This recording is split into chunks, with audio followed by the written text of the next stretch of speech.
All right.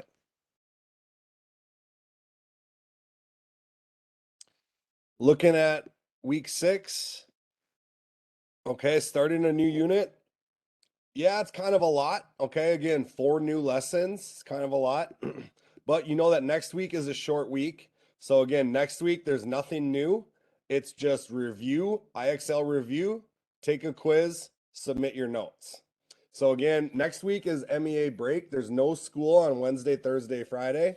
So we kind of crammed in all of our learning this week. Yes, okay. Again, I know that again, it's not crazy. We have 5 days of the week to learn 4 new lessons. That's less than one per week. But next week you've got all review and then a quiz. So again, the idea is that over MEA break, if you're all caught up, great. If not, you've got a couple days where you can really start to make some progress on some of those missing assignments or undone work, that type of stuff. So yeah, that's kind of, again, if you're one of those people that want to work ahead, great. If you're one of those people that, you just want to do it next week, totally okay as well. Does anyone have plans for MEA break? If you got something cool planned, go ahead, type in the chat, let me know. I've got a football game on Wednesday, and then I'm going to a friend's wedding up in Brainerd on Friday. So I've got a relatively busy week next week, with some traveling. So that's fun. I'm looking forward to it. Going to Montana. Ooh, there we go. What part? My mom is from Montana. Visiting grandparents, always a good time.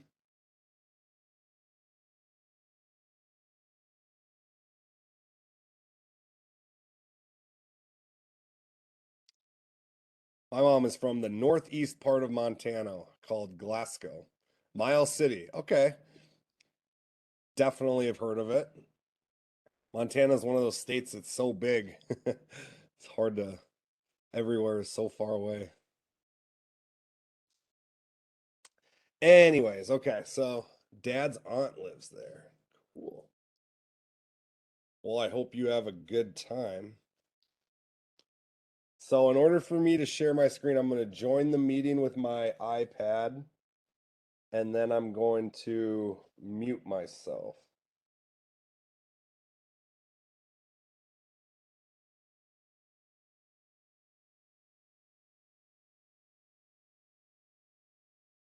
Okay, there we go. Okay, that should be good. I'm going to stop sharing, share my iPad, and then we will use that.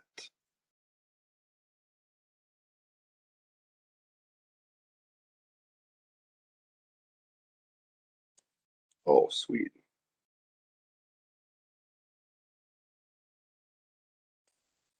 Never mind. This is exactly what I wanted. Perfect. All right, so we talked about this week substitution, elimination, and graphing as kind of 3 ways to solve different types of problems.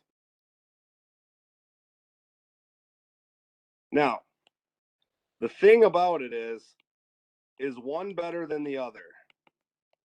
Not necessarily. Anything that you can solve one way, you theoretically could solve the other way or another way.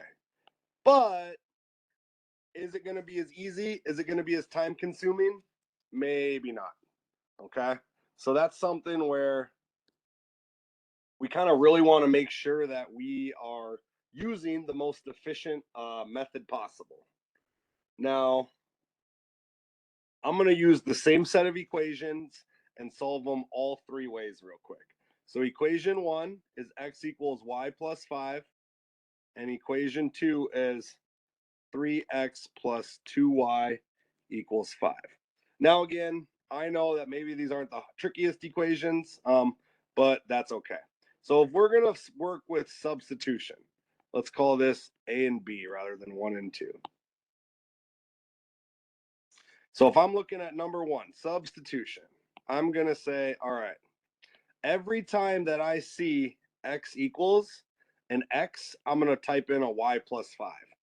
So this is going to be a 3y plus 5 plus 2y equals 5. And then I'm going to say, okay, I'm going to distribute this by multiplying into both sides. 3y plus 15 plus 2y equals 5. I'm going to combine like terms. 5y plus 15 equals 5. I'm going to subtract 15 and get 5y equals negative 10. Divide by 5 and get an answer of y equals negative 2. Now, is that my final answer? No, it's half of my answer because I got to plug it back in to this first equation. So again, if I plug it back into equation A, I'm going to get, all right, x equals negative 2 plus 5.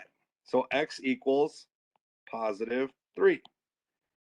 So I'm going to say that that's my answer. Now let's double check with elimination and see, hey, can we maybe get the exact same answer?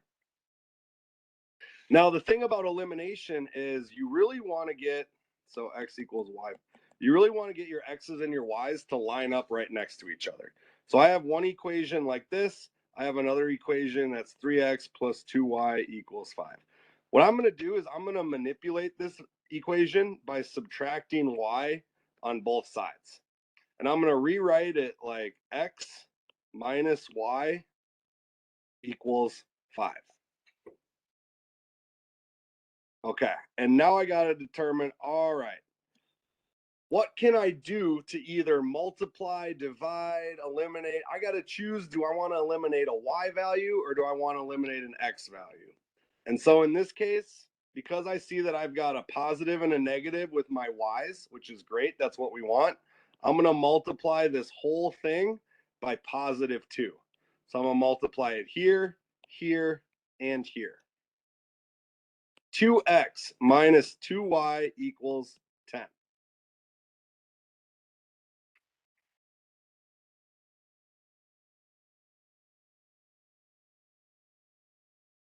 And so when I go ahead and I multiply these out or divide these, well, actually, it's got to be, I have to multiply by a negative 2 because when I subtract these, again, this subtraction sign is going to go through the whole thing. So positive into a negative.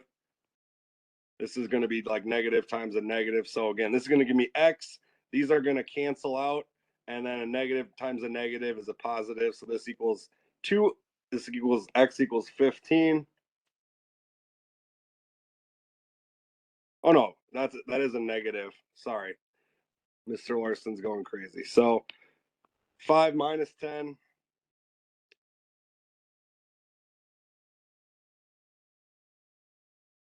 I made a mistake here. I'm trying to find it. Anyone find my mistake? Let me see.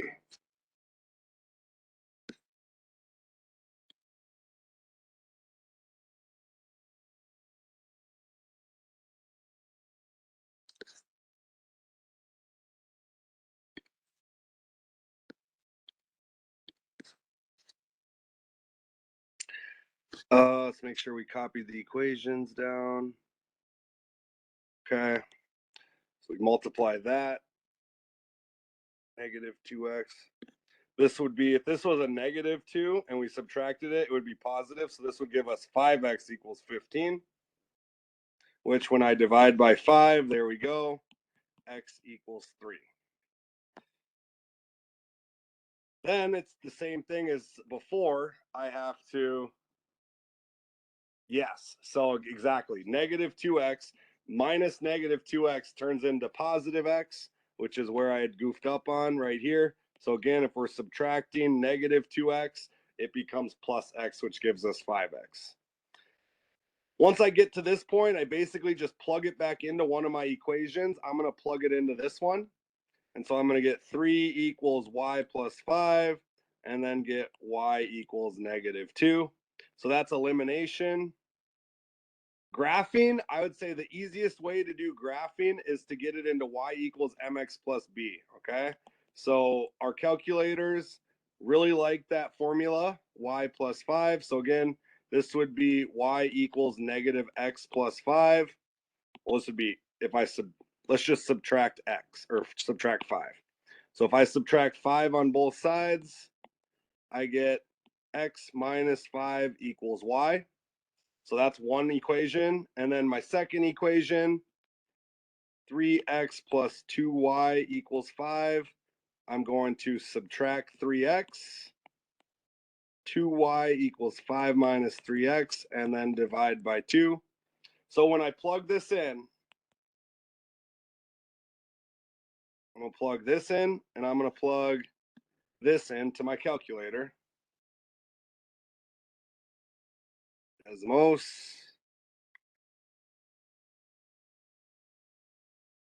X minus 5, and y equals, forgot what it was, 5 minus 3x.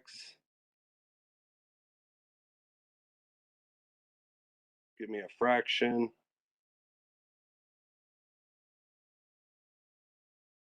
Five minus 3x.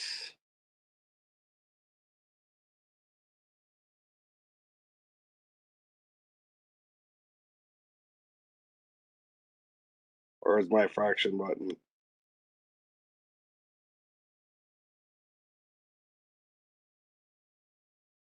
We'll use parentheses. We'll do it the old school way. Divided by 2. Where they meet, x is 3, y is negative 2. So again, where they intersect is going to be your answer. All right, that was real quick. The other part that we talked about was graphing inequalities. So the only difference about graphing inequalities is that you have to shade, okay? So again, if I looked at an equation like this, and I looked at an equation like this, remember this equation right here means a solid line, okay? Because it's or equal to, you need to use a solid line. And again, I keep seeing these mistakes on people's quizzes, okay? This right here means a dashed line. Now, when you graph these, okay, so let's say that I get 1/2 x minus 1. Again, I'm just going to kind of eyeball it, look something like this. And then 3x plus 1, it's going to look something like this.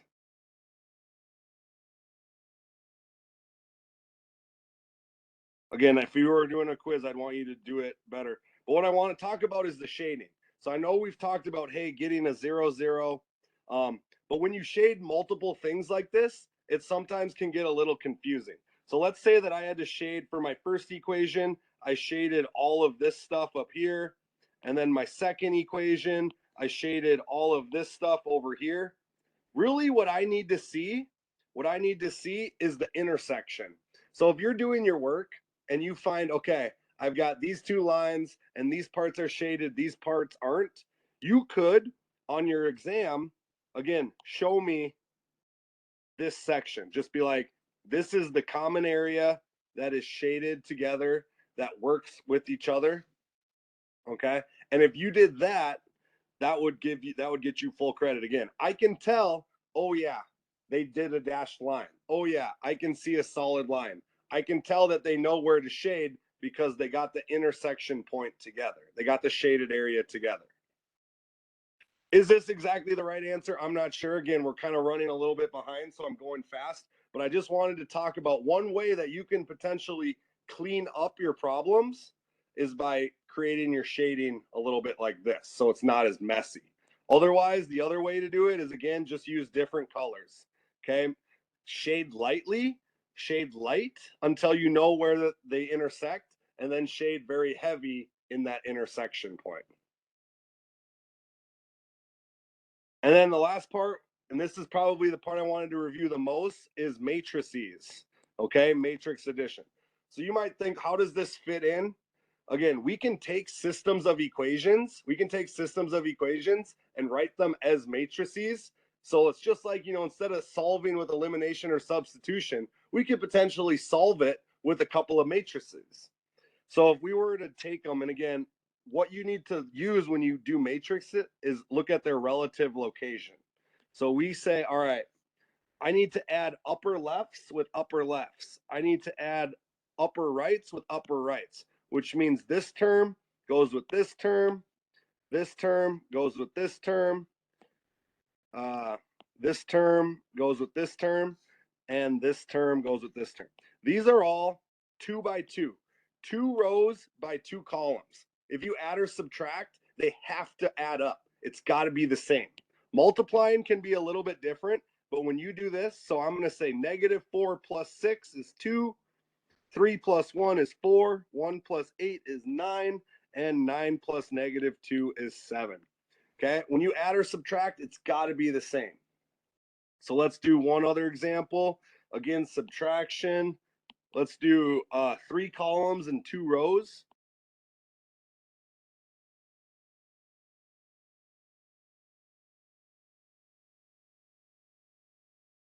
Minus, and again, as long as it matches, as long as it looks the same, should be good. -1. Now, what you have to remember is that this negative sign is going to be input into each term. Okay, so when we subtract, -1 minus 3 is -4. Negative or 2 minus 2 is 0. 0 minus 4, -4. 4 minus 0, 4. 1 minus 8, -7. And 10 minus 16, -6. All right, so this kind of all led us up to, and then the last thing you got to just review real quick is scalar multiplication. So if I had something like a -3 and I had something like this, again, this number goes multiplies here, multiplies here, multiplies here, multiplies here. So it'd really be -3, 0, -9, -12. All right, so I want you to work on this one. Let's say that I want you to solve -2a plus b when a equals -4, 1, 2, -2, and b equals 9, -4, 0, and 8.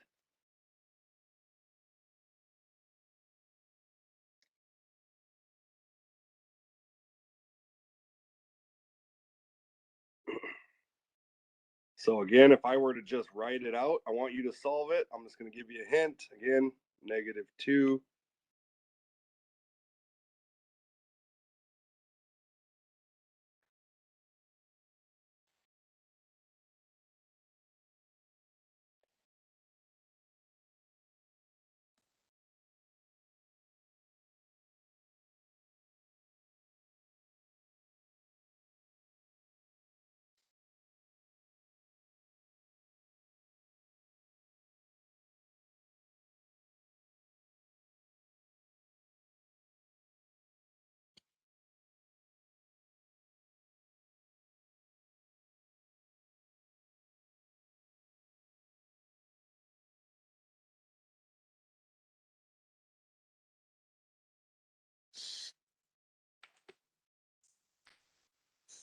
Just like everything else we do in math, we got to follow our rules of operations. So I'm going to first use my scalar multiplication and multiply this through.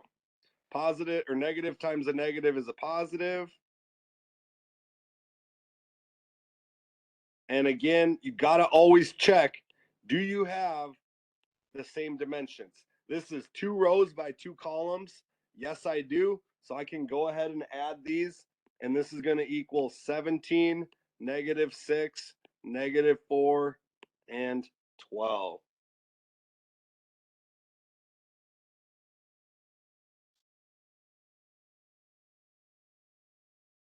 I had more practice. Again, I apologize. We ran short on time, spent more time on that substitution, elimination, and stuff than I was expecting. Maybe let me pull up one other example that we can do together, and then we'll talk about our Class Connect assignment.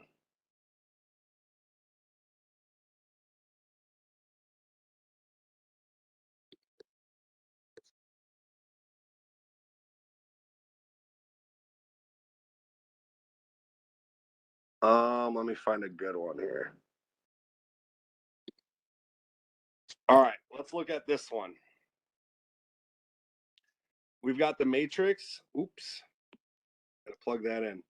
15x plus 3, 2, 4, and 4y. And this is going to equal 3, 4, 2, and 12. So our goal is to figure out what does x equal and what does y equal.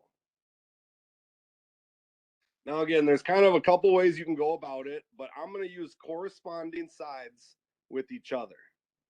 So I know that those are going to equal each other, and this is going to equal each other. So I'm going to say, okay, 15x plus 3 equals 3. Well, if I order of operations, got to get x by itself, I get 15x equals 0. Well, that's pretty easy. Anything divided, 0 divided by anything is 0. So I got x equal to 0. Let's plug it in and see. Does 15 times 0 plus 3 equal 3? Yes, it does. Looking at y, okay, 4y is going to be equal to 12. Again, dividing by 4, y equals 3. If I plugged it in, does 4 times 3 equal 12? Yes, it does. So my answer would be x equals 0, y equals 3. I believe you maybe, I think we did matrices in geometry. Can I get like a thumbs up or down if that's the case? I think we did. Yep. Okay. So again, shouldn't be exactly new information, but again, where does it come in place or why is it different? Because we can set up systems of equations in the terms of matrices. That's how this fits into this unit. All right. Where is WebEx?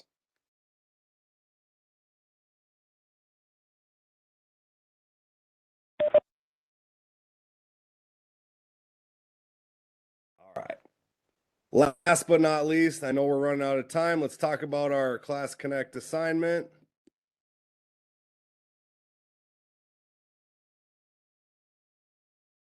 Again, talked about how week 7 is open if you choose to go about that.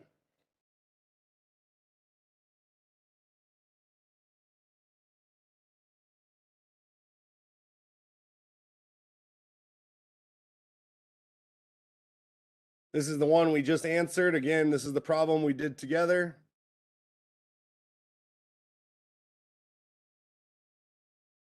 And I believe that we got an answer of 17, -6, -4, and +12. Good luck with that. No Class Connect tomorrow, or next week. So have a good MEA break. If you're traveling, if you got something planned, have fun, enjoy your break, and I will see you in a couple weeks.